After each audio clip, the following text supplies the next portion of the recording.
So hello বন্ধুরা, I am Nishant Pal, a student of class 9th।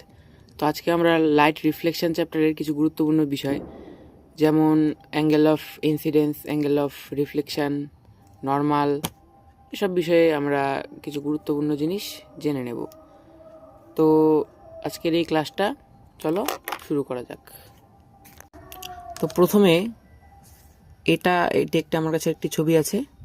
তো ধরো এই যে এটা যেটা রয়েছে এটা হলো একটি রিফ্লেক্টর বা আয়না। এই যে এক্স ওয়াই হলো একটি রিফ্লেক্টর মানে আয়নাকেই বোঝায়। তো এটা ধরো এটা হলো একটি আয়না, ঠিক আছে। এটা হলো মানে এটা হলো আলো, লাইট, অর্থাৎ লাইটটি এই দিক দিয়ে আসছে এবং এই দিক দিয়ে বেরিয়ে যাচ্ছে।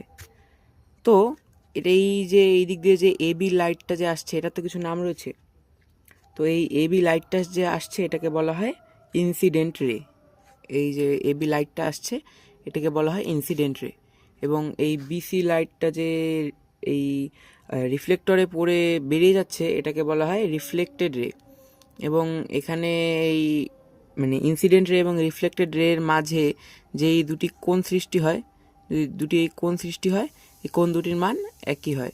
যদি ধরা যাক এই কোণটির মান হয় 30 ডিগ্রি, তবে এই কোণটির মানও হবে 30 ডিগ্রি। বোঝা গেল? তারপর যে এই আলোর যেই পয়েন্টে এসে টাচ করছে, প্রথম এই যে পয়েন্টটি এসে টাচ করছে অর্থাৎ ইনসিডেন্ট রে প্রথম যে পয়েন্টে এসে টাচ করছে সেটাকে কি বলবো? পয়েন্ট অফ ইনসিডেন্স বলবো। তারপরে যে বিডি যে রেখাটা রয়েছে, বিডি রেখাটা, এটাকে আমরা কি বলবো? এই বিডি রেখাটাকে বলবো আমরা নর্মাল। আসলে এটা থাকে না, এটা হলো ইমাজিন, অর্থাৎ ইমাজিনেশনে এটাকে ভাবা হয় যে এটাকে বলা হবে নর্মাল। এবং যে অভিলম্ব আপাতিত রশ্মির মাঝের কোণকে আপাতন কোণ বলা হয়।